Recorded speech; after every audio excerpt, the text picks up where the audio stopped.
Bismillahirrahmanirrahim. Assalamualaikum warahmatullahi ta'ala wabarakatuh. Alhamdulillah. Alhamdulillahirabbil alamin bi ni'matil iman, bi ni'matil islam, bi ni'matil ilm, al-aqibatu bittaqwallah. Summa sholatu wassalamu ala asyrafil anbiya'i wal mursalin wa ala alihi wa sahbihi ajmain, amma ba'd. Para pemirsa Embun Ramadan, Air Rafana yang sama-sama dirahmati Allah Subhanahu wa taala. Pada kesempatan yang berbahagia ini, kita semuanya pada nuansa sedang melaksanakan ibadah Ramadan, ibadah puasa. Satu ibadah yang tidak semua oleh hamba-hamba Allah, umatnya Rasulullah SAW bisa bersuaja dengannya. Kecuali kepada mereka-mereka yang Allah sudah takdirkan, yang Allah sudah gariskan, yang Allah sudah tetapkan. Sobat Rafana dimanapun Anda berada, para pemirsa Embun Ramadan, satu yang pertama dalam kultum kita pada kesempatan yang berbahagia ini, yang seyogyanya janganlah pernah kita abaikan ia, karena ia merupakan dasar dalam momentum memperkuat semangat spirit kita dalam melaksanakan ibadah puasa kita. Apa ia? Adalah yang pertama, kesadaran kita tentang perjumpaan kita dengan Ramadan. Ramadan ini ditujukan dan diperuntukkan untuk kita bagi mereka-mereka yang telah Allah tetapkan. Banyak saudara kita tahun kemarin di penghujung Ramadan sampai menangis di atas sajadahnya, meminta diperjumpakan kembali dengan Ramadan. Sang hamba boleh meminta, umatnya Rasulullah boleh bermohon, tapi toh kemudian takdirnya Allah yang menentukan. Ramadan tahun kemarin kita tidak ada bayangan bisa kesiangan. Kenapa? Ada istri tersayang, ada suami terkasih, ada anak tercinta. Yang apapun kita mau, sewaktu-waktu, kapanpun, dimanapun dia siap memberikan yang terbaik untuk kebutuhan Ramadan kita. Tapi itu kapan? Itu tahun kemarin. Karena kenapa? Tahun kemarin ternyata adalah tahun terakhir untuk dirinya. Sobat Rafana dimanapun Anda berada, itu yang pertama. Yang kedua, setelah kita memahami tentang kenyataan itu, bahwa Ramadan ini bukanlah sesuatu yang kebetulan untuk kita, tetapi yang Allah telah takdirkan untuk kita. Berikutnya adalah, mari kita mencoba objektif dengan diri kita dalam pelaksanaan Ramadan kita. Mengapa masih objektif? Karena sejarah kelam manusia-manusia hamba-hamba Allah dalam menjalani Ramadannya masih terkadang dan masih banyak di luar sana yang terkadang tanpa dia sadari dengan asik-asiknya dengan Ramadannya, padahal pada saat yang bersamaan dia telah tidak objektif terhadap dirinya. Apa maksudnya? Maksudnya adalah kita sadar bahwa dalam kedirian kita itu ada dua unsur yang mendasar. Apa itu? Jasmani dan rohani kita. Pertanyaan selanjutnya adalah, siapa sebenarnya yang sahur? Siapa sebenarnya yang berbuka? Siapa sebenarnya yang menahan? Bukankah jawabannya ke semua pekerjaan itulah pekerjaan jasmani kita? So, pertanyaannya yang kedua, mana pekerjaannya rohani kita? Padahal pada waktu yang bersamaan ketika kita sedang berpuasa, sebenarnya dua unsur inilah yang menjadi aktor utama dalam kita menjalani ibadah puasa kita. Pertanyaannya, yang kadang-kadang kita tidak perhatikan adalah puasa rohani kita.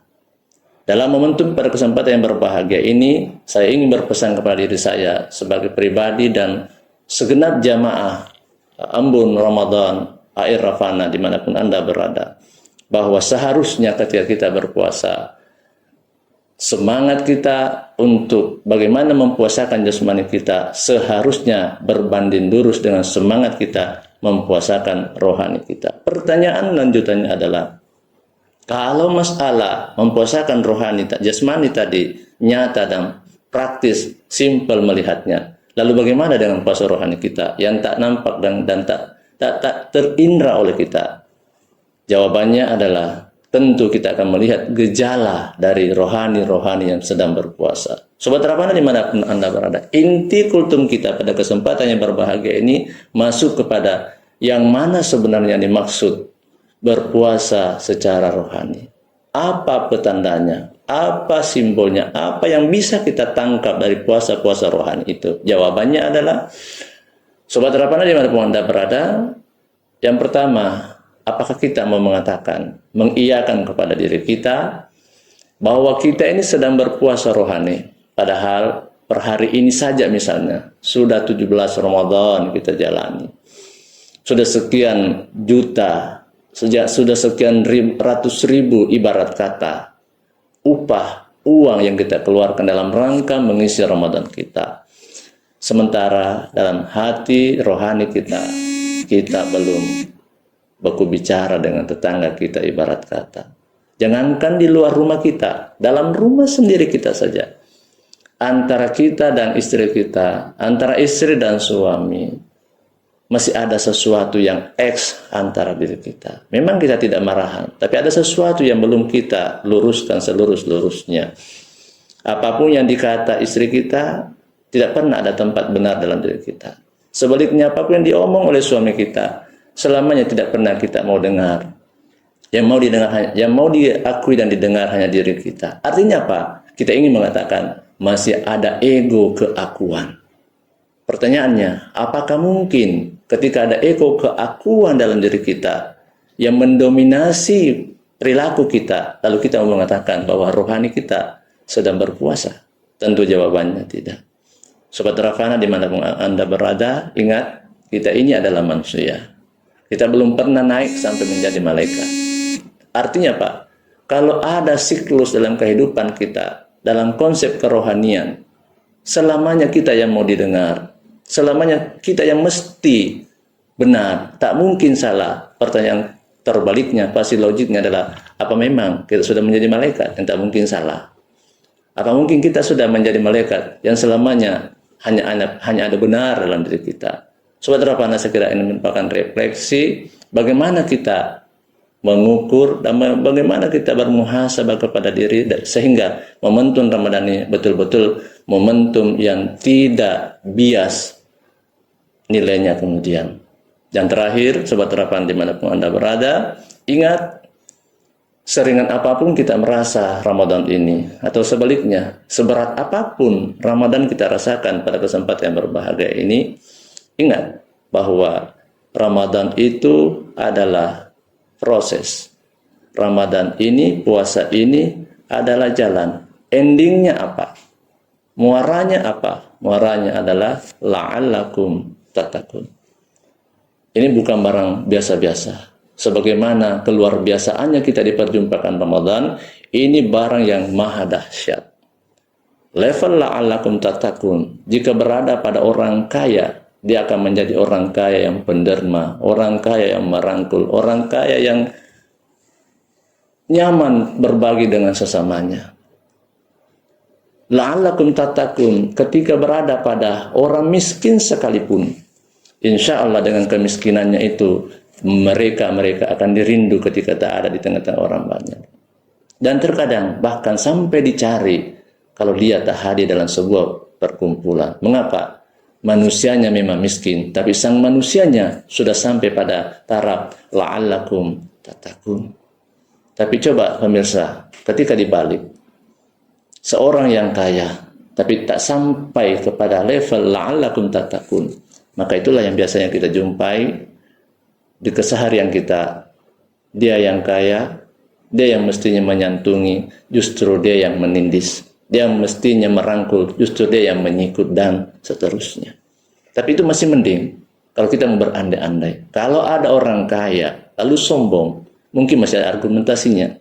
Wajar kau sombong karena kau kaya. Tapi yang menjadi masalah, yang lebih parahnya, separah-parahnya, kalau sudah dia yang miskin, sudah dia yang tidak ada sekolahnya misalnya, sudah dia yang terjelek di antara yang terjelek, lalu dia pula yang kurang ajar. Pertanyaannya, mengapa itu bisa terjadi? Jawabannya, bisa saja semua itu terjadi karena level atau pangkat ketakwaan itu Allah belum berikan kepadanya, sehingga kenikmatan, terata, keagungan tak sampai berada pada dirinya. Pemirsa, embun Ramadan yang sama-sama dirahmati Allah Subhanahu wa taala, Jika ada benarnya dari apa yang kita sampaikan pada kesempatan yang berbahagia ini, yakinlah itu datangnya dari Allah Subhanahu wa taala. Namun sebaliknya, jika ada yang dianggap salah, percayalah itu datangnya dari saya pribadi selaku manusia yang masih senantiasa berupaya untuk bagaimana memahami firman-firman Allah, bagaimana memahami dan meyakini dan mengaktualkan apa yang menjadi pemahaman dari pengetahuan keislaman itu sendiri. Lebih dan kurangnya mohon dimaafkan. Wallahu muwaffiq ila aqwamit thariq. Wassalamualaikum warahmatullahi taala wabarakatuh.